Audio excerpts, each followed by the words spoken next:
Hello അസ്സാം വലൈക്കും. ഇന്നത്തെ വീഡിയോ എൻ്റേതായ രീതിക്കുള്ള വുഡ് ഗ്രെയിൻസിൻ്റെ സൈറ്റ് രാമനാട്ടുകര കഴിഞ്ഞിട്ട് പെരുമുഖം. ഇതിൻ്റെ ബേസ് കോട്ട് MRF ആണ്. പിന്നെ ഈ ഡോറിന് പ്രത്യേകത ഉണ്ട്. ഗ്രൂ കട്ടിങ്ങിൻ്റെ ഡോറുകൾ വരയ്ക്കുക എന്ന് പറഞ്ഞാൽ അത് കുറച്ചൊരു ടാസ്ക്കാണ്. അത് വരയ്ക്കുന്നവർക്കറിയാം, അത് പെയിൻറ്റ് ചെയ്യുന്നവർക്കറിയാം. പെയിൻറ്റ് ചെയ്യുമ്പോഴും അത് പോളിഷ് ചെയ്യുമ്പോഴൊക്കെ ഈ ഗ്രൂ കട്ടിങ്ങിൻ്റെ ഉള്ള ഡോറുകളുണ്ടല്ലോ, അത് കുറച്ചൊരു പണി കൂടുന്ന കേസാണ്. പണി കൂടും ചെയ്യും, ഭയങ്കര റിസ്ക്കുമാണ്. പോളിഷ് ചെയ്യുന്ന കാര്യം എന്ന് പറഞ്ഞാൽ പ്രത്യേകം പറയണ്ട. അതിനുള്ളിലൊക്കെ പേപ്പർ ഇട്ട് വരുതി. പിന്നെ എങ്ങനെയായാലും നമ്മൾ പെയിൻ്റ് അടിക്കണമെങ്കിലും ഒരു കോട്ട് എന്തായാലും വരുത്തണമല്ലോ, 120 പേപ്പർ ഇട്ട് വായിപ്പിക്കണമല്ലോ. അപ്പോൾ അങ്ങനെ അതിൻ്റെ കൂട്ട് പറഞ്ഞാൽ ഗോൾഡൻ ബ്രൗൺ ബ്ലാക്ക് സകലമല്ല. അപ്പോൾ വീഡിയോ ഫുള്ളായിട്ട് കാണുക, സ്കിപ്പ് ചെയ്യാതെ കാണുക. നമ്മളെ ഐഡിക്ക് കിട്ടാം, നമ്മളെപ്പോഴും പറയാറുണ്ട് നമ്മളെ ഐഡിക്ക് ചെയ്യുന്ന വരകളാണ് ഇപ്പോൾ ചെയ്യുന്നത്. നമ്മൾ അതിൻ്റെ ഉള്ളിൽ ചെറിയ ഫ്ലാറ്റ് ബ്രഷ് കൊണ്ട് ഇങ്ങനെ അങ്ങോട്ടും ഇങ്ങോട്ടും റൗണ്ട് വരയ്ക്കുകയാണ്. പിന്നെ കണ്ടില്ലെങ്കിൽ പിന്നെ അതിനുള്ളിൽ നമ്മൾ ചില ബാദലിനൊക്കെ പൊട്ടുണ്ടാവുമല്ലോ, പൊട്ടിൻ്റെ ഒരു ഫീലിംഗ് കൊടുക്കൽ എങ്ങനെ അറപ്പ് കാണിക്കും. ചെറിയ പോയിൻ്റ് ബ്രഷ് എടുത്ത് കണ്ട് നമ്മൾ ആ ഗ്രെയിൻസിൽ തന്നെ കുറച്ച് മുക്കിയിട്ട് കുറച്ച് ബ്ലാക്ക് ഇതാക്കിയിട്ട് അങ്ങോട്ടും ഇങ്ങോട്ടും 2 വെട്ട് കൊടുത്താൽ എന്താവും, അതൊരു വിള്ളിച്ച പോലെ ഉണ്ടാവും. പല ആൾക്കാരും പല കോലത്തിലാണ് ചെയ്യാറ്.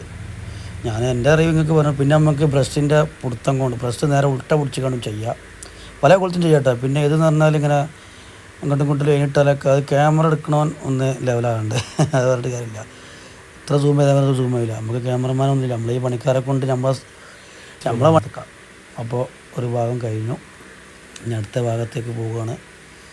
അപ്പോൾ അങ്ങനെ സംഗതികളൊക്കെ. വീഡിയോ ഇഷ്ടപ്പെട്ട ചാനലൊന്ന് ഫോളോ ചെയ്യണം. നിങ്ങളുടെ വിലപ്പെട്ട നെഗറ്റീവുകളും പോസിറ്റീവും അറിയിക്കണം. ഒരു നെഗറ്റീവ് ഉണ്ടാകുമ്പോൾ നമുക്ക് 2 പോസിറ്റീവ് ഉണ്ടാവുള്ളൂ. അപ്പോൾ എങ്ങനെ ഡാർക്കും ലൈറ്റായിട്ടൊക്കെ നമ്മളതായിട്ട് രീതിയിൽ ഞാൻ ചെയ്തിട്ടുണ്ട്. പിന്നെ ഒന്ന് ടർപ്പൻ്റെ ഏതാ ഉപയോഗിക്കുന്നത് ചോദിക്കാറുണ്ട്. അവർക്ക് വേണ്ടി ഞാൻ ടർപ്പൻ്റെ അങ്ങനെ കണക്കൊന്നുമില്ല. ഈഗിൾ ഉപയോഗിക്കും, 5 സ്റ്റാർ ഉപയോഗിക്കും, ക്രസൻറ്റ് ഉപയോഗിക്കും. പിന്നെ അതേമാതിരി ചില ആൾക്കാർ മണ്ണെണ്ണ ഉപയോഗിക്കലുണ്ട്. മണ്ണെണ്ണ കൂട്ടിങ്ങുള്ളൊരു ടർപ്പുണ്ട്, GP ടിന്നർ GP. പക്ഷേ ഞാൻ അധികം ഉപയോഗിക്കാറ് 5 സ്റ്റാറും ഈഗിളും ക്രസൻറ്റും കേട്ടോ. ആദ്യം മണ്ണെണ്ണ ഉപയോഗിച്ചാണ് വരച്ചിരുന്നത്, മണ്ണെണ്ണ ഉണ്ട്. ഇപ്പോൾ 5 സ്റ്റാർ, ക്രസൻറ്റ്, അതേപോലെ നമ്മളെ ഈഗിള്, ആ 3 ടർപ്പൻറ്റും നമ്മളെ കാഴ്ചപ്പാടിൽ കുഴപ്പമില്ലാത്ത പെട്ടെന്ന് ഡ്രൈ ആകുന്നുണ്ട്. പിന്നെ ഈ GP ടിന്നർ എന്ന് പറഞ്ഞാൽ മണ്ണെണ്ണക്കൂട്ടുള്ള സംഗതി, മണ്ണെണ്ണക്കൂട്ട്. അതാകുമ്പോൾ പെട്ടെന്ന് ഉണങ്ങി കിട്ടില്ല.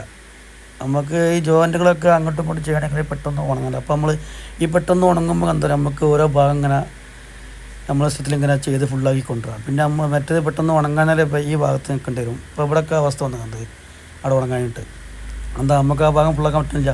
നമ്മൾ ആ ജോയിൻ്റ് മാസ്കിൻ്റെ പൊട്ടിക്കണമെങ്കിൽ ഈ മാസ്കിൻ്റെ പൊട്ടിച്ചാൽ എന്താ പറയുക, ഇപ്പോൾ നല്ല വൃത്തിയിൽ കിട്ടും. ഉണ്ടെങ്കിൽ ആ ജോയിൻ്റെ കണ്ടില്ലെങ്കിൽ നമുക്ക് മാസ്കിൻ്റെ പൊട്ടിക്കാതെയും ജോയിൻ്റ് ഇട്ട് പോകാം. പക്ഷേ അത്ര ഈ ഓരോ ജോയിൻറ്റിലും മാസ്കിൻ്റെ പൊട്ടിക്കാൻ എന്താണെന്ന് പറയുക, ഈ മാസ്കിൻ്റെ പൊട്ടിച്ചാണ് നമുക്ക് കറക്റ്റ് ജോയിൻറ്റിൻ്റെ ഫീലിംഗ് കിട്ടും. ഇപ്പോൾ വീഡിയോ കാണുമ്പോൾ തന്നെ മനസ്സിലാകില്ലേ, ഓരോ ജോയിൻറ്റിലും കറക്റ്റ് ഫീലിംഗ്. നമ്മൾ മാസ്കിൻ്റെ പൊട്ടിക്കാതെ അങ്ങനെ വരച്ചിട്ട് പോയാൽ എത്രാണ്ട് എൻ്റെ കാഴ്ചപ്പാട് കിട്ടോ.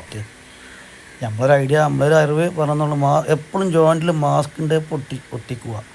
മാസ്കിൻ്റെ പൊട്ടിച്ചാൽ കറക്റ്റ് നമുക്ക് നല്ല കട്ടിങ്ങിൻ്റെ ഫീലിംഗ് കിട്ടും. അതിനാണ് നമ്മൾ പെട്ടെന്ന് ഡ്രൈ ആകുന്ന ടർപ്പൻ്റ് ഉപയോഗിക്കുന്നുണ്ട് കേട്ടോ. നമ്മളുടെ രീതിക്ക് ഞാൻ എപ്പോഴും പറയുന്നുണ്ട്, ഓരോ ജോയിൻറ്റും നല്ല ഒരു കട്ടിങ്, നല്ല ആ ജോയിൻ്റ് നല്ല വൃത്തിയില്ലേ കാണുമ്പോൾ തന്നെ. നമ്മളെ വര പൊക്കിപ്പറയല്ല കേട്ടോ, നമ്മൾ ഒരിക്കലും വര പൊക്കിപ്പറയല്ല. നമ്മൾ വര പൊക്കിപ്പറാനുള്ള അതിന് അവകാശമില്ല. നമ്മളുടെ രീതിക്ക് ഇങ്ങനെ ചെയ്ത് പോകണ്ടേ. നമ്മളെക്കാട്ടി നല്ല പെർഫെക്റ്റായി വരക്കണം, എത്രയോ നല്ല വുഡ് ഗ്രെയിൻസ് വരക്കണം, എത്രയോ നല്ല ആർട്ടിസ്റ്റുകളുണ്ട്. അത് നമ്മൾ ഒരുവിധ വീഡിയോസിലൊക്കെ ഞാൻ പറയാറുണ്ട്. എന്നിട്ടും നമുക്ക് ചില കമൻറ്റുകളൊക്കെ ഞാൻ വായിക്കുമ്പോൾ എൻ്റെ വര പോരാ, ജോലി വരക്കാരൻ, അതൊക്കെ അത് എന്തുകൊണ്ടാണ് പറയുന്നത് നമുക്ക് മനസ്സിലാവുന്നത്. അവരെ മനസ്സങ്ങനെ ആയിരിക്കും. പക്ഷേ എല്ലാവരും മനസ്സങ്ങനല്ലോ. എന്നാൽ അവരോടൊക്കെ നമുക്ക് സ്നേഹം മാത്രമേ ഉള്ളൂ. കണ്ടിട്ട് ഞങ്ങൾ നല്ലൊരു എൻ്റെ രീതിക്ക് ചെയ്തിട്ടുണ്ട്. നിങ്ങളെ കാഴ്ചപ്പാടിൽ എന്താണെന്ന് അറിയിക്കുക. അപ്പോൾ അങ്ങനെ ഇതിൻ്റെ കൂട്ട് പല ആൾക്കാരും ചോദിക്കുന്നുണ്ട്. കൂട്ടിൻ്റെ വീഡിയോ ഞാൻ 2 വീഡിയോ അത് അപ്ലോഡ് ചെയ്തിട്ട് 2 സൈസ് കൂട്ട്. ഇനി വേണമെങ്കിൽ വീണ്ടും ഞാൻ അതിൻ്റെ A തൊട്ട് Z വരെ ഞാൻ അടുത്തൊരു വീഡിയോ എൻ്റെ ഫോളോവേഴ്സിന് ഞാൻ ചെയ്യുന്നുണ്ട് ഇൻഷാ അല്ലാഹ്. തീർച്ചയായിട്ടും നമ്മളെ കൊണ്ട് കഴിയുന്ന അറിവ് ഞാൻ നിങ്ങൾക്ക് പറഞ്ഞു തരും. ഈ കാണിക്കുന്ന ആ ഡോറിൻ്റെ ഉൾഭാഗമാണ്. വീടിൻ്റെ ഓണർ പറഞ്ഞ ഉൾഭാഗത്തൊന്നും നമുക്കിങ്ങനെ ഡിസൈൻ വേണ്ട, ജസ്റ്റ് വലിച്ചിട്ടാൽ മതി എന്ന്. പക്ഷേ നമ്മളെ മനസ്സത് സമ്മതിക്കുന്നില്ല.